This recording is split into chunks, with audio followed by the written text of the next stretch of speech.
Breaking news చూస్తున్నాం. Telangana cabinet 4 కీలక బిల్లులకు ఆమోదం తెలిపింది.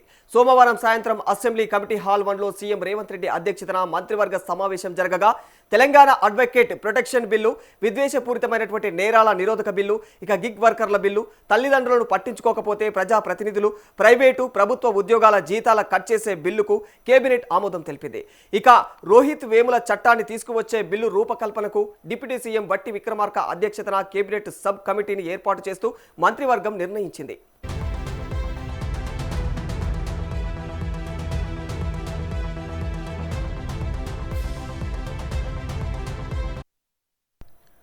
రాష్ట్రంలో విద్వేషపూరిత ప్రసంగాలు ఇస్తే ఇకపైన కఠిన చర్యలు తీసుకుంటామన్నారు. ఇతర మతస్థులను కించపరచడం, అవమానించడం, రెచ్చగొట్టే విధంగా వ్యాఖ్యలు చేస్తే పోలీసులు కేసులు నమోదు చేయనున్నారు. ఈ మేరకు సోమవారం సాయంత్రం అసెంబ్లీ కమిటీ హాల్ 1లో ముఖ్యమంత్రి రేవంత్ రెడ్డి అధ్యక్షతన జరిగినటువంటి సమావేశంలో కీలకమైనటువంటి బిల్లుకు కేబినెట్ ఆమోదం తెలిపింది. మరో బిల్లు రూపొందించడానికి కూడా మంత్రివర్గ ఉపసంఘాన్ని ఏర్పాటు చేశారు. ఇందులో భాగంగా తెలంగాణ అడ్వకేట్ ప్రొటెక్షన్ బిల్లు, ఇక వృద్ధాప్యంలోని తల్లిదండ్రులను ఇక ఆదరించినటువంటి ఎవరైతే ప్రజాప్రతినిధులు కావచ్చు, కేంద్ర రాష్ట్ర ప్రభుత్వ ప్రైవేటు ఉద్యోగుల వేతనాల్లో కోత విధించడానికి సంబంధించినటువంటి బిల్లుతో పాటు గిగ్ వర్కర్ల బిల్లుకు కూడా కేబినెట్ ఆమోదం తెలిపింది. అలాగే రోహిత్ వేముల చట్టాన్ని తీసుకురావడానికి వీలుగా డిప్యూటీ సీఎం బట్టి విక్రమార్క అధ్యక్షతన కేబినెట్ సబ్ కమిటీని ఏర్పాటు చేశారు. ఈ బిల్లును ప్రస్తుతం జరుగుతున్నటువంటి అసెంబ్లీ సమావేశాల్లో ప్రవేశపెట్టనున్నారు.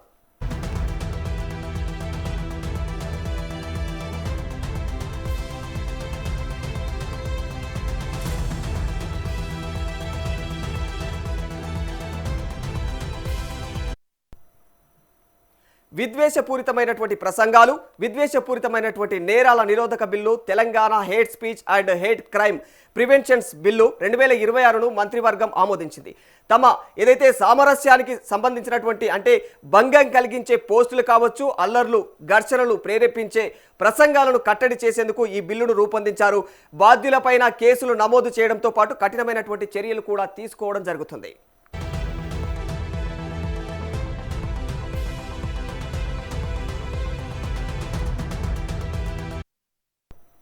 వృద్ధాప్యంలో ఉన్న తల్లిదండ్రులను ఆదరించని ప్రజా ప్రతినిధులు, ప్రభుత్వ ప్రైవేటు ఉద్యోగాల వేతనాల నుంచి 15% లేదా 10,000 ఏది తక్కువ అయితే ఆ మొత్తం ప్రతి నెల తగ్గించి ఆ మొత్తాన్ని తల్లిదండ్రులకు అందజేస్తారు. అందుకు సంబంధించినటువంటి బిల్లును మంత్రివర్గం ఆమోదించింది.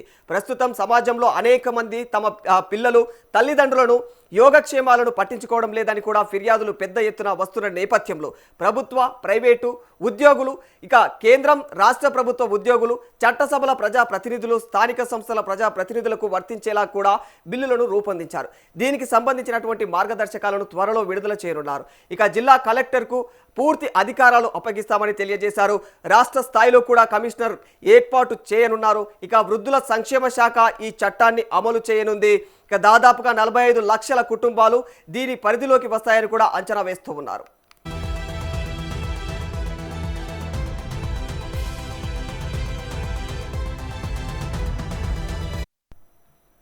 గిగ్ ప్లాట్ఫామ్ కార్మికుల సంక్షేమం భద్రత కోసం రూపొందించినటువంటి Telangana platform based gig workers registration social security and welfare act కింద అంటే 2026 బిల్లును కేబినెట్ ఆమోదం తెలిపింది. మరి రాష్ట్రంలో దాదాపు 4,20,000 మంది gig workers, platform based workers ఉన్నారు. కొత్త బిల్లు ప్రకారం వర్కర్స్ రిజిస్ట్రేషన్తో పాటుగా ఇంకా వెల్ఫేర్ బోర్డు ఏర్పాటు, సంక్షేమ నిధి ఏర్పాటు చేస్తారు. ఈ బిల్లు ప్రకారం గిగ్ వర్కర్లకు చట్టబద్ధమైనటువంటి గుర్తింపు, సామాజిక భద్రత లభించడంతో పాటు వారి సంక్షేమానికి బోర్డు ఏర్పాటు చేయడంతో హక్కులకు రక్షణ లభిస్తుంది. గతంలో మంత్రివర్గం ఆమోదించినటువంటి బిల్లును ఇటీవల కేంద్రం ప్రవేశపెట్టినటువంటి సోషల్ సెక్యూరిటీ కోడ్కు అనుగుణంగా స్వల్ప మార్పులతో కేబినెట్ దీన్ని ఆమోదించింది.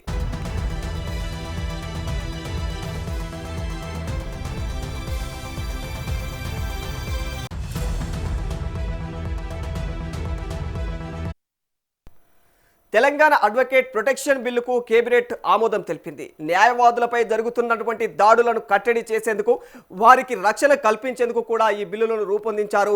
గతంలో జరిగినటువంటి అడ్వకేట్ దంపతులు వామనారావు హత్యల నేపథ్యంలో మంత్రివర్గం ఈ మేరకు నిర్ణయం తీసుకున్నట్లు తెలుస్తోంది. ఇక విద్యాలయాల్లో కుల వివక్షను నియంత్రించేందుకు కూడా ఉద్దేశించినటువంటి రోహిత్ వేముల చట్టం విధానాల రూపకల్పనకు కూడా ఉప ముఖ్యమంత్రి బట్టి విక్రమార్క అధ్యక్షతన మంత్రివర్గ ఉపసంఘం కూడా ఏర్పాటుకు కేబినెట్ ఆమోదం తెలిపింది. మంత్రివర్గ మంత్రివర్గ ఉపసంఘం సభ్యులుగా మంత్రులు దామోదర రాజనరసింహ, దుద్దిల్ల శ్రీధర్ బాబు, ఉత్తమ్ కుమార్ రెడ్డి, పొన్నం ప్రభాకర్లను నియమించింది.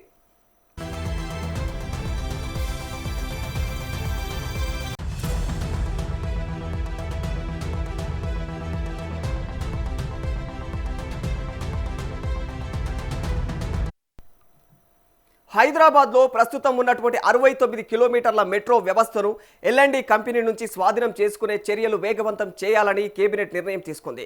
ఇక రుణభారం సహా మొత్తం 15,000 కోట్లు ప్రభుత్వం ఆ యొక్క సంస్థకు చెల్లించి ఇక ఫేజ్ 1 ప్రాజెక్టు స్వాధీనం చేసుకోవాల్సి ఉంటుందని చెప్పేసి కూడా ఇప్పటికే సబ్ కమిటీ నివేదిక సమర్పించింది.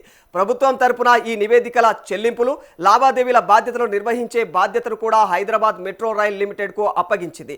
ఇక ఏదైతే హెచ్ఎంఆర్ఎల్కు నోడల్ ఏజెన్సీగా నియమించేందుకు కూడా కేబినెట్ ఆమోదం తెలిపింది.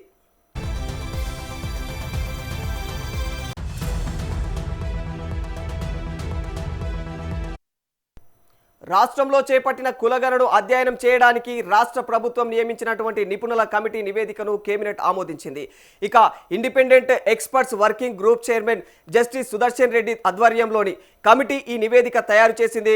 మరి నిపుణుల కమిటీ సమర్పించినటువంటి నివేదికలోని అంశాలను కేబినెట్ చర్చించింది. సామాజిక న్యాయం, అన్ని వర్గాల సాధికారత లక్ష్యంగా దేశంలోనే మొదటిసారిగా తెలంగాణ రాష్ట్ర ప్రభుత్వం సామాజిక, ఆర్థిక, కుల సర్వేలను నిర్వహించింది. ఇక 2024 నవంబర్ 6వ తేదీ నుంచి డిసెంబర్ 25వ తేదీ వరకు కూడా 50 రోజుల పాటు రాష్ట్రం అంతటా కూడా సర్వే నిర్వహించింది. ఇక నిపుణుల కమిటీ ఇచ్చినటువంటి నివేదికను పరిశీలించే బాధ్యతను కేబినెట్ సబ్ కమిటీ అప్పగించింది.